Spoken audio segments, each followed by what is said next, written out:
하나님의 말씀은 요한계시록 2장 1절에서 7절의 말씀입니다. 말씀 함께 봉독하겠습니다. 에베소 교회의 사자에게 편지하라. 오른손에 있는 7별을 붙잡고 7 금촛대 사이를 거느시는 이가 이르시되, 내가 내 행위와 수고와 내 인내를 알고 또 악한 자들을 용납하지 아니하는 것과 자칭 사도라 하되 아닌 자들을 시험하여 그의 거짓된 것을 내가 드러낸 것과 또 내가 참고 내 이름을 위하여 견디고 게으르지 아니하는 것을 아노라. 그러나 너를 책망할 것이 있나니 너희 처음 사랑을 버렸느니라. 그러므로 어디서 떨어졌는지를 생각하고 회개하여 처음 행위를 가지라.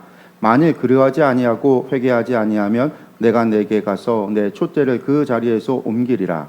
오직 내게 이것이 있으니 내가 니골라당의 행위를 미워하는도다. 나도 이것을 미워하노라. 귀 있는 자는 성령이 교회들에게 하시는 말씀을 들을지어다. 이기는 그에게는 내가 하나님의 낙원에 있는 생명나무의 열매를 주어 먹게 하리라. 아멘. 매일 성경 저희들이 이제 7월달, 8월달 거 이제 새로 시작을 했고요. 이번 달 말씀이 요한계시록입니다. 그래서 계시록 말씀을 저희들이 시작을 했어요. 계시록 말씀 보고 계시죠? 잘 보셨으면 좋겠고요. 계시록이 어렵지만 또 사실은 그렇게 어려운 말씀도 아니에요. 이상한 얘기를 자꾸 들어서 그런 거고, 우리가 이상한 얘기가 너무 많이 진짜인 것처럼 돌고, 이단의 얘기가 과거에 너무 교회 안에 돌았던 것이 그게 정설처럼 진린 것처럼 도는 것이 우리 선입견으로 가지고 있어서 그렇지 사실 그렇지 않습니다. 교회가 늘 좀 가깝게 두고 봐야 되는 게 계시록이에요. 이번에 또 저희가 이제 한 달 계시록 말씀을 잘 묵상하고 잘 보셨으면 좋겠습니다. 오늘 한번 볼까요? 제목이 그때처럼 지금도 살기를이고요. 본문 들어가서 보면은요, 로마 제국은 황제 숭배를 강요하며 교회를 압박해 옵니다. 밖에는 끝날 기미가 보이지 않고 믿음을 지키는 것은 점점 힘들어집니다. 요한계시록은 이런 상황에 처한 교회를 위한 책입니다. 눈에 보이는 현실 넘어 그리스도의 통치를 보게 함으로써 믿음을 견지하도록 권면합니다. 소아시아에 보내는 편지로 시작되는 요한계시록의 메시지는 하나님을 알지 못하는 사람들이 주도하는 세상에 살고 있는 우리에게도 여전히 시적절합니다.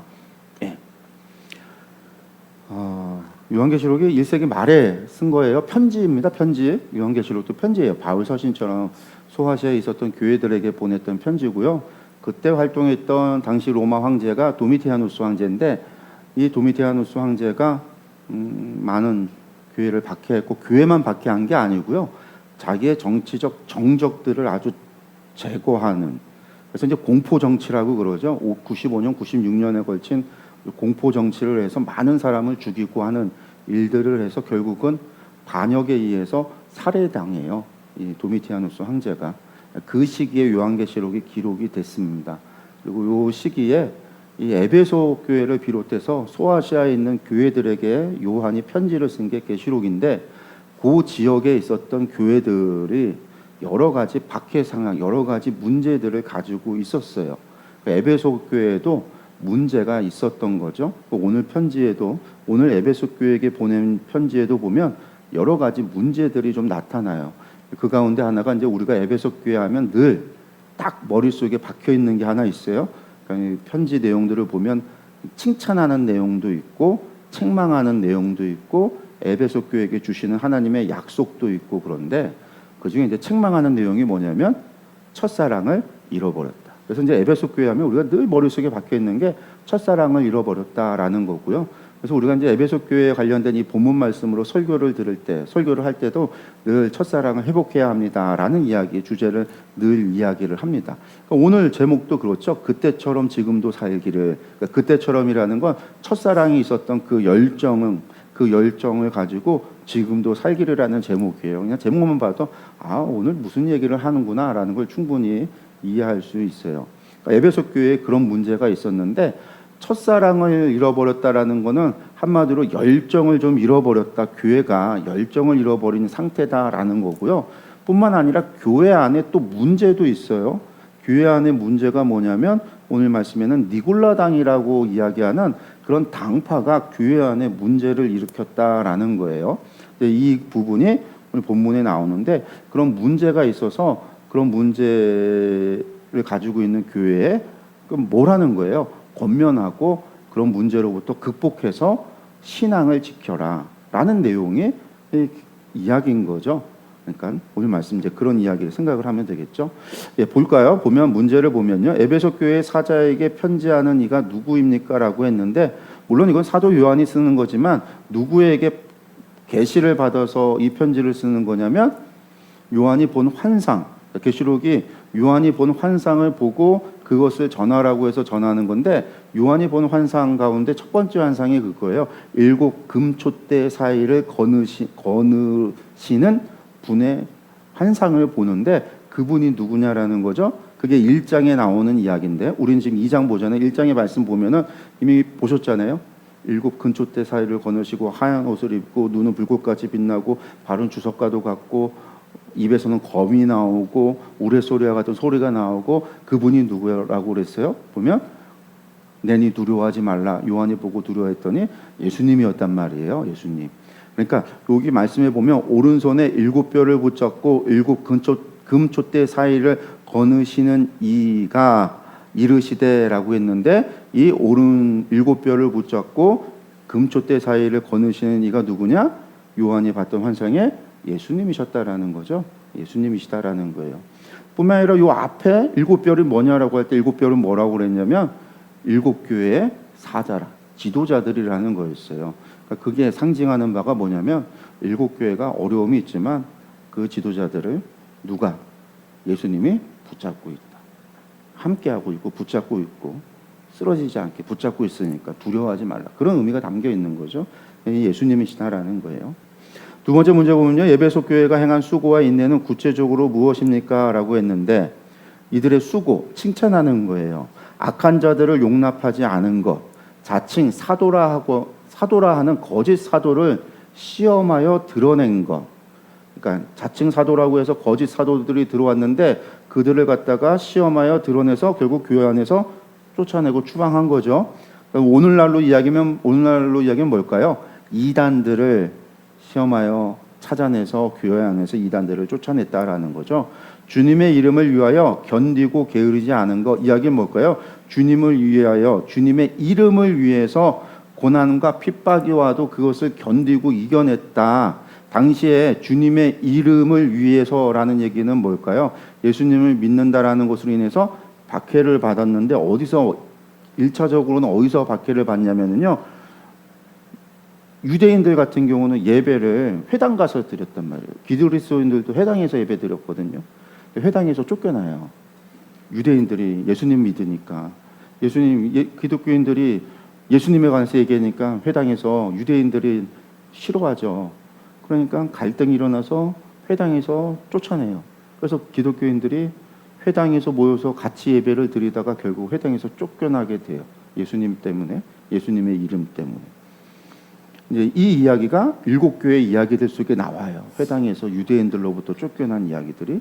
그래서 이 1차적으로는 회당에서부터 쫓겨나고 그래서 이 사람들이 이제 자신들만의 독립된 공간에서 독립된 예배를 드리기 시작해서 유대교에서 기독교가 갈라져 나오는 이유가 그러니까 시작이 되는 거죠. 그리고 이 유대인들이 로마 정부에다가 신고하잖아요. 막 고소하잖아요. 탄원 놓잖아요. 쟤들이 이상하다. 쟤들이 막 그 로마 정부로부터 유대인의 왕 반역으로 죽은 사람을 따른다. 그러니까 로마로부터 반역하려고 하는 불순분자인 것 같아. 사회를 어지럽히는 거야. 그래서 로마 정부의 당국자들한테 고발을 해서 얘네들을 신고해서 얘네들을 붙잡아가라고 얘기하고 막 그런 일들이 벌어져서 실제로 어떤 일들이 벌어져요? 사도 바울도 로마 백부장한테 잡혀서 감옥 가잖아요. 빌립보에서 감옥에 가고 하는 게 로마 정부 신고에 의해서 붙잡아간단 말이에요. 그런 일들이 예수님을 믿는다는 이유로 고난이 오는 거를 견디고 그리고 게으르지 열심히 했다. 이게 이제 칭찬하는 거죠. 에베소 교회가 지금도 그러고 있다라는 거예요. 그런 상황인 거죠. 나는 보면요, 주님은 진리를 지키기 위해 분투한 에베소 교회의 수고와 인내를 알고 칭찬하셨습니다. 나와 우리 공동체가 주님을 위해 애쓰는 것, 주님이 보시고 칭찬하실 모습은 무엇인지 이야기해 봅시다. 뭐가 있을까?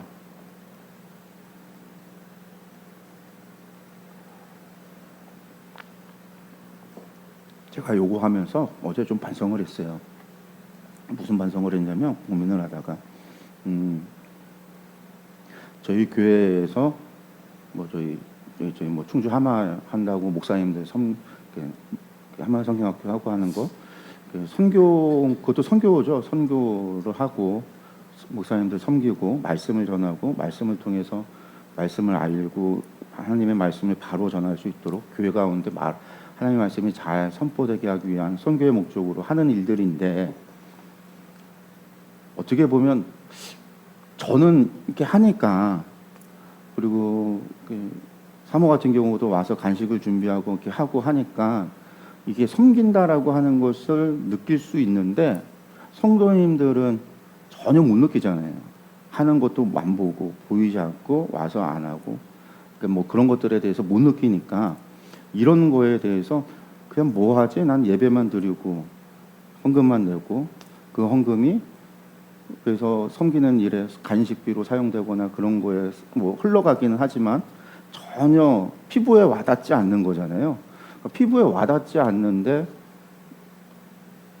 교회가 이런 일을 합니다라고 하면 나는 그 일을 하는 걸까라는 생각이 들 수 있겠구나. 섬기는 일에 있어서 어떻게 보면 내가 그냥 다 한다라고 하는 게 성도님들이 해야 되거나 성도님들이 참여하거나 그래서 성도님들이 함으로 인해서 하나님께 받을 수 있는 복이나 이런 것들을 내가 가로막고 있는 건 아닐까? 내가 더 열심히 하고 내가 혼자 다 해도 된다고 생각해서 그런 생각들이 들어요. 제가 교회 안에서 좀 모든 걸 제가 다 하잖아요.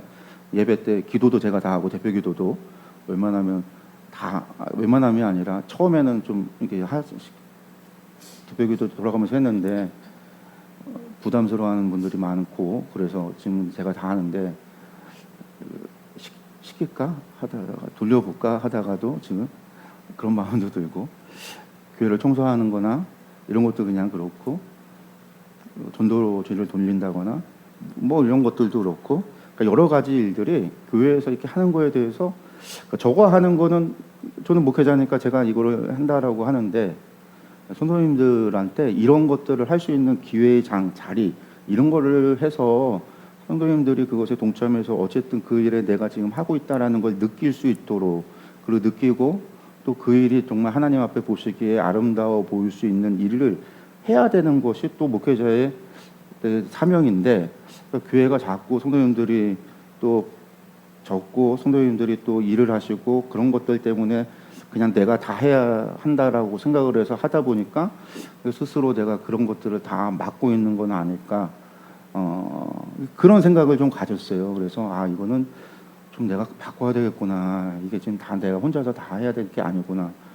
결국은 하나님 앞에 섰을 때 나는 이런 일 많이 했다고 자랑받겠지만 우리 성도님들 하나님 앞에 정말로 뭐 했냐라고 얘기하면은 예배드리고 한 것밖에 헌금 내고 예배드린 거 말고 아무것도 없어요. 그런 얘기 나올 수도 있겠구나 라는 생각이 드는 거예요. 그래서 그런 것들에 대한 이제 좀 반성 어떻게 하면 좋을까 기도의 제목이 됐어요. 그런 기도의 제목. 그래서 함께 할 수 있는 것들을 함께 할 수 있도록 그런 자리를 또 그런 기회를 또 하나님 앞에 기도하면서 구해야 되겠다라는 생각을 좀 해봤습니다. 에베소 교회를 향한 책망의 이야기가 4절에서 7절에 나오죠. 에베소 교회가 책망받은 이유가 뭐냐? 4절에 아까도 얘기했지만 첫사랑, 처음 사랑을 버렸다라는 거예요. 처음 사랑을 버렸다라고 했지만 우리가 앞에 칭찬받은 이야기를 보면은요, 이 사람들이 그래도 어떻게 하고 있어요? 악한 자들을 용납하지 않고 교회가 악한 자들을 용납하지 않고 거짓 이단들을 갖다가 쫓아내고 주님의 이름으로 견디고 고난과 핍박을 견뎌내고 있고 게으르지 않고 열심히 하고 있어요. 그런데도 불구하고 뭐 했다? 첫사랑 버렸다. 지금 이런 말씀을 하고 계시는 거예요. 우리 신앙생활 하시는 분들 보면요, 저도 마찬가지인데 모든 사람들의 기도 제목 가운데가 하나가 첫사랑을 회복하게 해달라.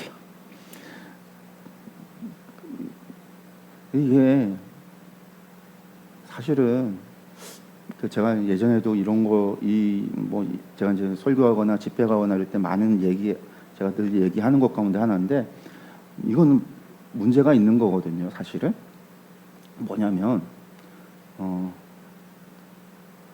첫사랑을 해달라. 그럼 지금 문제가 있다라는 거고요. 첫사랑이 순수하고 아름답고 그것이 기억의 추억으로 남았기 때문에 모든 게 미화돼서 좋아 보일 수도 있어요. 남녀 간의 사랑도 첫사랑은 늘 미화될 수 있단 말이죠. 그러나 지금 사랑이 또 마지막 사랑이 더 아름다울 때도 있어요. 우리가 하나님과의 관계가 있어서 오늘보다 내일이 시간이 지날수록 우리의 사랑이 식어가고 권태기가 간다. 이건 문제가 있는 거란 말이에요. 하나님과 우리의 관계가. 첫사랑을 자꾸만 얘기하고 첫사랑이 회복되기를 원한다. 그 시간만큼 나는 하나님과 더 많은 교제를 나누고 시간을 보내고 함께 했는데, 함께 하고 시간을 보낸 결과가 하나님을 향한 사랑이 식어버렸다라는 거는요, 큰 문제가 있다라는 거예요. 이 보내온 시간들의 문제가 있는 거고, 우리 상황에 영적인 상태에 문제가 있는 거고, 우리는 이것에 대해서 심각하게 고민해 봐야 되는 거예요. 하나님에 대해서 우리가 알아가는 것, 하나님의 마음을, 하나님에 대해서 말씀을 듣고 내가 신앙생활하고 하는 데 있어서 어제보다 오늘이, 오늘보다 내일이 나아져야 되는 게 사실은 정상인 거거든요. 하나님과의 교제가 깊어져 가고 알아갈수록 더 사랑이 커져가는 게 맞는 거거든요. 근데 그러지 못한다라고 한다면 그것은 이미 마음이 떠났다라고 밖에 얘기할 수밖에 없는 거예요. 이런 부분에 있어서 우리가 늘 심각하게 받아들여야 되는 거예요.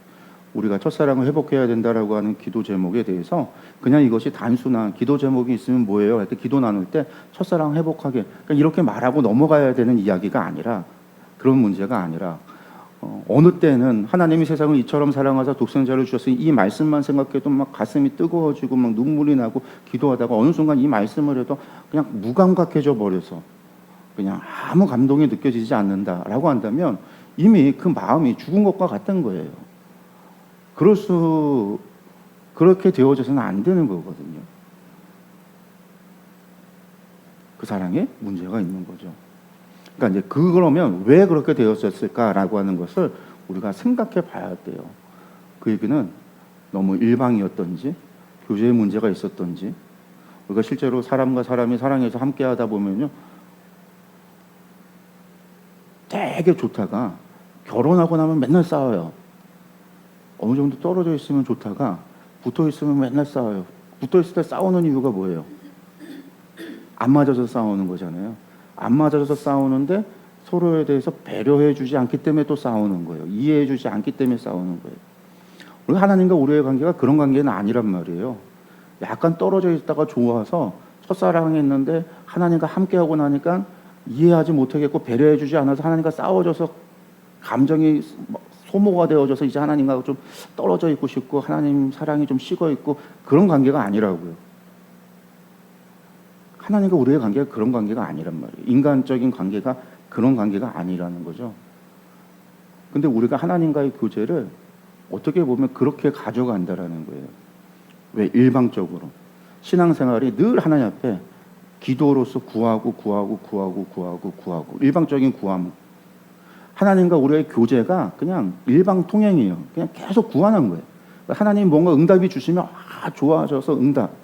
근데 응답이 없으면 응답이 없으면 왜 응답이 없는가? 이걸 통해서 하나님과의 우리의 감정이, 내 감정이 소모가 되고 그걸 통해서 하나님에 대한 감정이 식어져 가고, 마치 사람과 사람, 남편과 아내가 하는데 감정이 식어가듯이 이런 관계가 되어 버리는 게 우리 신앙의 반복 패턴인 것 같아요. 제 생각에는.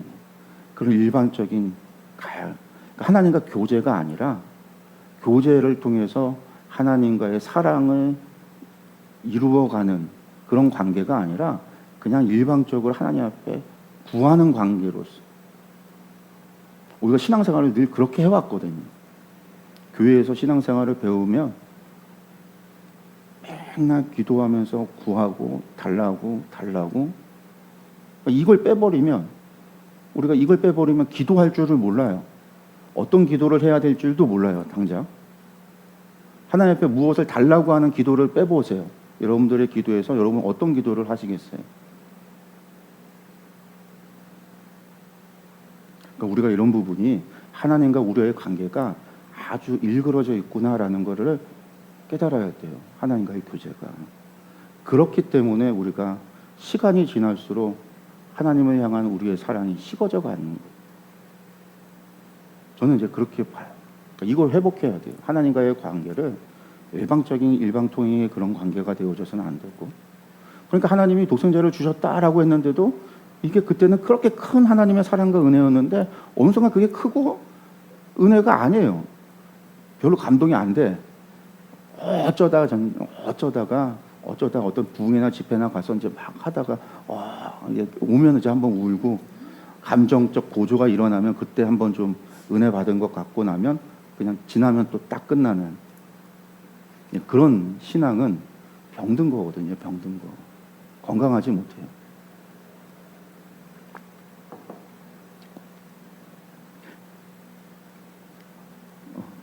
그러니까 이제 우리가 이제 그런 부분들을 좀 생각해 봐야 된다.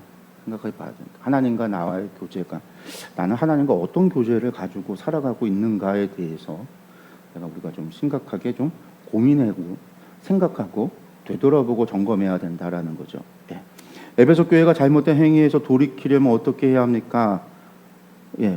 5절 말씀에 어디에서 떨어졌는지를 생각하고 회개하여 처음 행위를 가지라고 했습니다. 어디서부터 잘못됐는지를 생각하라는 거죠. 그래서 어디서부터 잘못됐는지를 생각해서 다시 돌아가는, 회개라고 하는 게 하마르티아, 죄라고 하는 것에서 빗나간 거니까 빗나간 거를 갖다가 바른 방향으로 돌이켜야 되는 게 회개인 거예요. 죄라고 하는 게 빗나간 거니까, 빗나간 것이 아니라 관역으로부터 빗나갔으니까 관역으로 다시 돌이키는 거.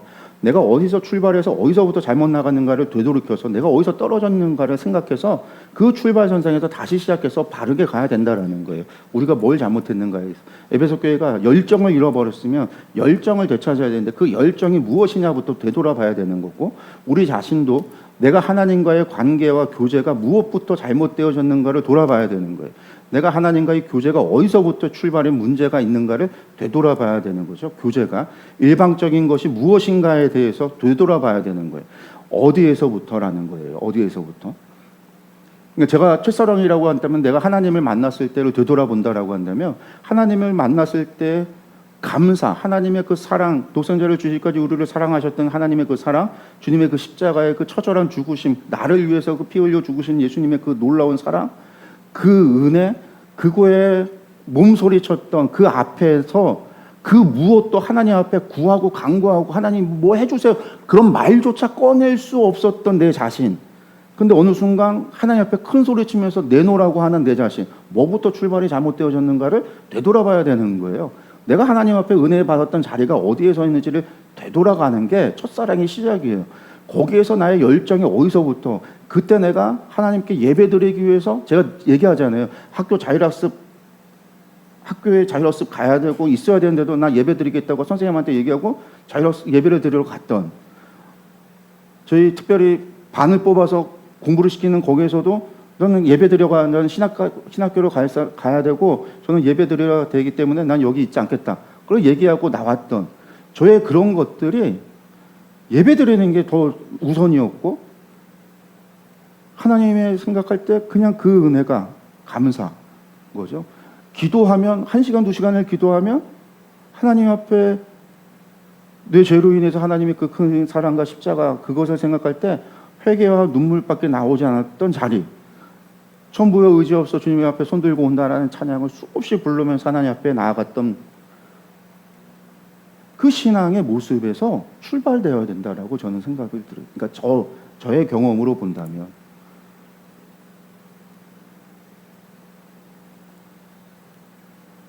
제가 실제로 그런 경험들이 있었어요. 제가 한번 얘기한 적이 있었는지 모르겠지만, 제가 대학교 때 제가 도시빈민 선교회라고 하는 동아리를 활동을 했어요. 서울에서. 그러니까 빈민사역, 철거지역, 철거민들 가서 돕고 그런 동아리에서 활동을 한 적이 있어요.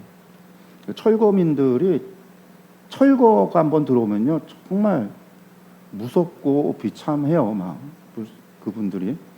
이제 마포 지역 재개발을 할 때 그 지역에 철거, 제가 대학교 2학년 때였는데 그때 이제 그분들을 도우러 가고 막 그랬을 때 건축 조직폭력배들을 동원해서 막 주민들 폭행하고 끌고 가고 저희도 가서 막고 경찰이 와서 조직폭력배를 막는 게 아니라 조직폭력배를 지켜줘요. 경찰이 둘러싸서 폭행이 일어나는 걸 갖다 경찰이 지키고 그 안에서 폭행이 일어나서 사람이 실신해서 119를 불러서 소방 119가 오면 경찰이 막아요. 못 들어가게. 그 안에 아무도 못 들어가게.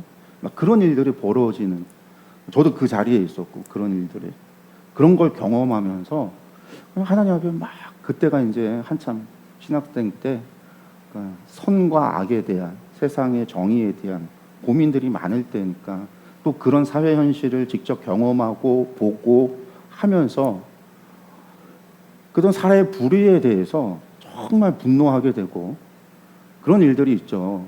그때 하나님 앞에 기도를 하는데 이해가 안 가는 거예요. 하나님이 계시고 하나님의 정의가 있다면 어떻게 이런 일들이 일어날 수 있습니까?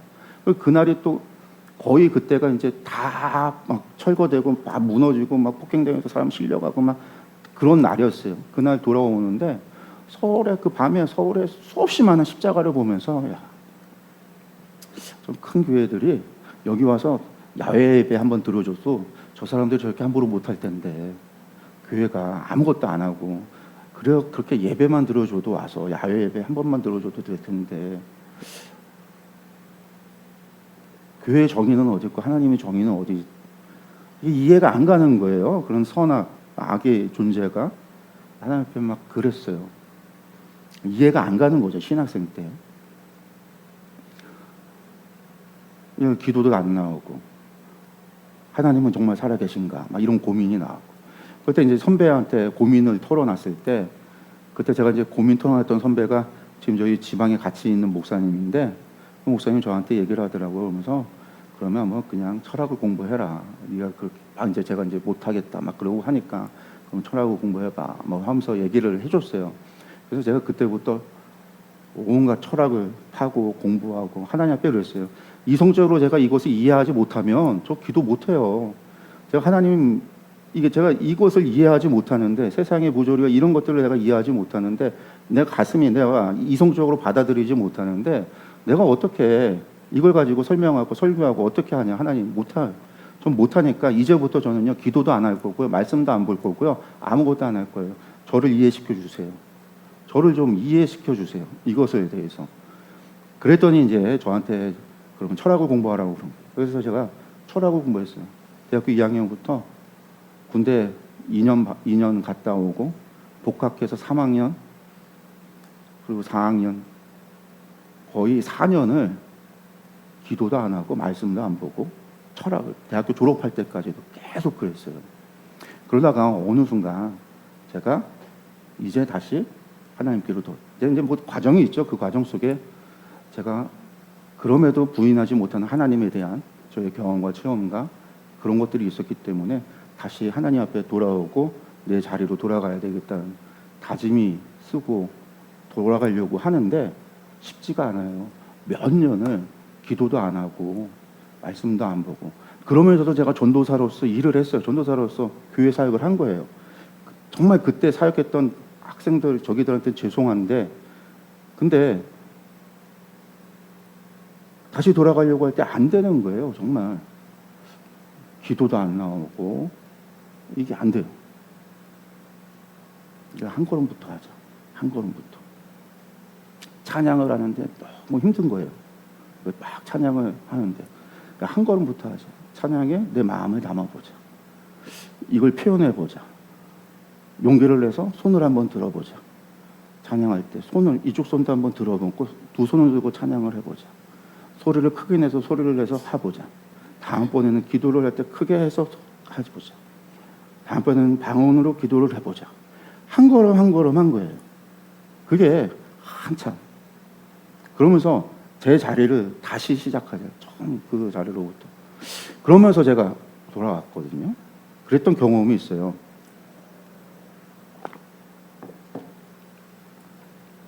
그러니까 어디에서 떨어졌는가를 돌아보고 다시 가야 돼요. 다시. 행동을 바꾸고 시작하고. 근데 그것을 바꾸기 위해서 행위를 바꾸는 거죠.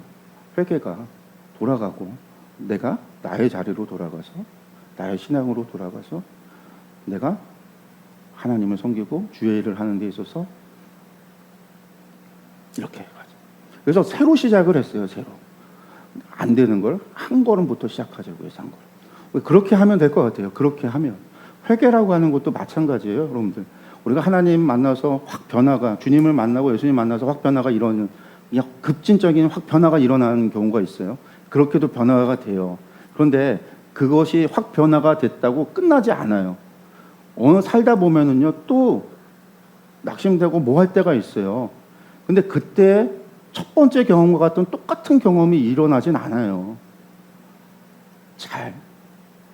그때 다시 돌아오려면은요, 내가 애쓰고 노력해야 돼요. 옛날의 기억을 또 올려서 내가 그 자리로 돌아가기 위해서 무지하게 애써야 돼요. 돌아갔던 탕자가 다시 돌아올 때 웬만한 용기를 가지고는 안 되는 거예요. 내가 정말로 다짐하고 결단하고 돌아오는 거예요. 여러분들 주일날 예배 안 드려, 한 몇 달만 예배 안 드려 보세요. 주일날 예배 드리는 게 얼마나 힘든지 몰라요. 주일날 늦잠 안 자고 아침에 일찍 일어나서 씻고 교회에 와서 예배 드린다라고 하는 것 자체가 엄청난 노력이 있어야 되는 거예요. 이게 몇 달만 안 들여봐도. 그것처럼 노력이 있어야 돼요. 우리가 돌아가려고 하는 거에서는, 다시 시작하는 데 있어서는요. 근데 그렇게 해야지 또 일어나요, 변화가. 우리의 방향을 돌이켜서 주의 일을 가기 위해서는 우리의 노력. 그리고 그렇게 갈 때 성령님이 함께 하시고 도와줍니다. 변화가 일어나요. 우리의 첫걸음 한 걸음 한 걸음에. 에베소 교회가 칭찬받은 부분이 무엇입니까? 6절에 나오는데 니골라 당의 행위를 미워했다라고 했어요. 니골라 당이라고 하는데, 이 니골라 당이라고 하는 거는 그 당시 뭐 교회 안에 생겨는 니골라라고 하는, 니콜라스라고 하는 사람이 있었어요. 실제 뭐 그런 사람이 있었다라고도 이야기하는데, 니골라 당이라고 하는 사람, 뭐 교회 안에서 파벌을 일으켜서 문제를 일으켰던 사람입니다. 그런 정도로 생각하시면 되겠고요. 제가 예전에 이제 계시록 강의, 하마의 강의에 있었던 거에 뭐 자세하게 설명은 해놨었는데, 교회 안에 있었던 이 니골라 당, 그들을 미워해서 그들을 결국 어떻게 한 거예요? 분별해서, 아까도 말했지만 이단, 거짓 선자들을 몰아낸 거나 교회 안에서 일어났던 이런 니골라 당의 행위를 미워해서 그들을 교회에서 몰아낸 것들은 에베소 교회가 왜 그것이 가능했냐면 그들이 말씀에, 어쨌든 말씀 위에 든든하게 서 있었기 때문에 그래요. 두란노에서 사도 바울이 3년 동안 말씀을 가르쳤었고, 그 이후에 또 사도 요한이 에베소에서 오랜 세월 목회를 했었고, 디모데도 이 에베소에서 목회를 했는데, 그 오랜 세월 사도들이 이곳에서 말씀을 가르쳤던 그 말씀의 토대가 든든했기 때문에 그들이 이렇게 말씀으로 이단을 분별할 수 있었고, 니골라 당의 행위나 이런 사람들, 거짓 선지자들, 돈을 받고 예언하고 그런 사람들, 이런 사람들을 갖다가 분별하여 교회 안에서 쫓아내고 하는 일들을 했었다라는 거죠. 그러니까 이런 부분에 있어서는 칭찬했다라는 거예요. 그러니까 이 사람들한테 중요한 거는요, 말씀도 든든하게 서 있어요. 분별할 줄도 알아요. 그리스도의 이름으로 박해와 고난을 견디기도 해요. 부지런히, 게으르지 않고 부지런히 자신의 삶에서 열심히 하고 교회도 섬겨요. 그런데 뭐만 없다라는 거예요. 뭐가 지금 그래도 트집 하나, 그래도 좀 하나를 갖다가 이야기한다면 너희가 옛 첫사랑의 열정을 좀 식어버렸다라고 이야기하는 거죠. 그 첫사랑의 열정을. 그리고 그 첫사랑의 열정이 무엇일까라고 제가 고민을 해보면 그것이 단순히 하나님을 향한 열정, 사랑, 그게 아니라 구령의 열정이지 않았을까라는 생각을 해봐요. 왜냐하면 사도 바울이 두란노에서 3년 동안 목회를 하는 동안에요, 에베소 교회가 뭘 했냐면요, 에베소 교회와 사도 바울과 그 제자들이 무엇을 했냐면요, 에베소 이 소아시아에 있는 지역으로 사람들을 보내서 전도를 해서 그 모든 지역에 교회들을 세웠어요. 우리가 잘 아는 라오디게아 교회나 골로새 교회, 이런 교회들도 전부 다 두란노 이 에베소에서 간 사람들이 세운 거예요. 물론 이제 그쪽에서 뭐 빌레몬 같은 경우가 골로새 사람인데, 이 사람이 여기까지 에베소까지 와서 바울에게 말씀 배워서 돌아가서 교회를 세운 거지만, 이 에베소 교회가 사실상 중심이 돼서 주변 지역들, 도시들에 교회들이 세워지는데 아주 중추적인 핵심 역할을 한 거였거든요. 그러니까 선교의 중추 역할을 한 거예요. 한마디로 그 뜨거움을 가지고 복음을 전하는 일에 열심이었다라는 거죠. 그런데 아마도 복음을 전하는 일에 그 열정이 식었던 게 아닐까. 개인적으로 고난도 이겨내고 교회 안에 들어온 것도 막 그렇게 분별하여 쫓아내고 교회 안과 교회적으로는 단단할 수 있는지는 몰라도 이 교회가 첫사랑을 잃어버렸어라고 하는 것과 비교한다면 좀 맞지 않잖아요. 왜냐하면 칭찬하고 하는 거 보면 다 잘하고 있잖아요. 막 게으르지도 않죠. 악한 자를 용납하지도 않죠. 거짓 선지자들을 갖다가 분별해서 쫓아내죠. 주님의 이름으로 견뎌내죠. 고난도 이겨내죠. 박해도 이겨내죠. 다 잘하는 거잖아요. 교회가 그러면. 그런데도 첫사랑을 잃어버렸다고 한다면 그거는 여기서 언급되지 않은 것은 단 하나. 그들이 과거에 그렇게 중요한 복음을 전하는 데 있어서 아주 중요했던 역할을 감당했던 그들이 그런 일들을 조금 덜하지 않고 있었던 것이 아닐까. 제가 생각할 때는 좀 그래 봅니다. 예. 나눈 두 번째 보면요. 에베소 교회는 훌륭한 공동체였지만 처음 사랑을 잃어버렸기에 책망을 받았습니다.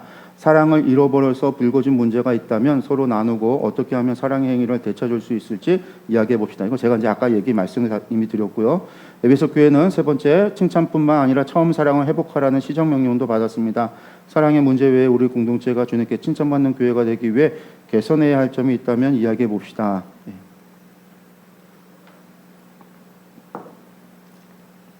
개선해야 할 점이 있다라고 한다면 많죠. 네, 많아요. 우리가 좀 더 아까도 얘기했지만 성도님들하고 저하고 같이 좀 뭔가를 같이 으쌰으쌰 복음을 전하고 예배하고 하는 일들을 우리가 다 같이 좀 뭔가를 해 가야 되지 않을까? 같이 하고 같이 하면 좋지 않을까? 그런 생각을 좀 해봤어요. 예. 없어도 그렇죠. 제가 한동안 박사 공부한다 뭐 한다 하면서 좀 많이 내려오는 것이 있기도 했고 여력이 없다 보니까 좀 자체적으로 그냥 제가 하는 걸로 그냥 다 그냥 입을 닫았는데 저만 했지. 그러니까 제가 대표로 한 거죠. 교회에서 여러분들의 섬김이 있었기 때문에 제가 또 그렇게 한 거긴 하지만 기도의 후원과 또 헌금과 이런 것이 있어서 한 것이긴 하지만 여러분들도 또 해야 되는 것이 있고 그걸 통해서 하나님 기뻐하시는 일의 자리가 있는 건데 그래서 좀 고민을 하며 기도하면서 함께 좀 해갔으면 좋겠다라는 생각을 좀 가져봅니다. 네. 말씀 정리할게요. 그때처럼 지금도 살기 했는데 그렇습니다. 첫사랑 주님 만났을 때 그때 그 감정, 그 감동 우리가 늘 그런 마음으로 살아가기를 원하는데 쉽지가 않죠. 근데 쉽지가 않지만 사실 그래야지 사랑인 거예요. 사랑은 함께 하고 싶은 게 사랑이고 물 빠진 독이 사실은 사랑이에요. 충분히 받았으니까 이제 됐다는 거 없어요. 충분히 받았으니까 지금도 받고 싶은 거고요. 그거를요. 그 사랑을 앞으로도 받고 싶은 거잖아요. 그렇기 때문에 사랑인 거란 말이에요. 그렇기 때문에 영원인 거죠. 하나님과 함께하는 게 영원일 수 있고 영원이고 싶은 거고 그래서 영원이라고 이야기하는 거고 그것이 생명이고 사랑이란 말이에요. 그러니까 하나님을 향한 사랑이 우리가 늘 회복되어질 수 있으려면 하나님과 우리와의 교제가 회복이 돼야 돼요. 교제가. 하나님과 우리와의 교제가 회복이 되려면 하나님과 우리의 교제의 시간이 충분해야 돼요. 하나님과 우리가 함께하는 시간을 회복해야 돼요. 교제의 시간을 회복해야 돼요.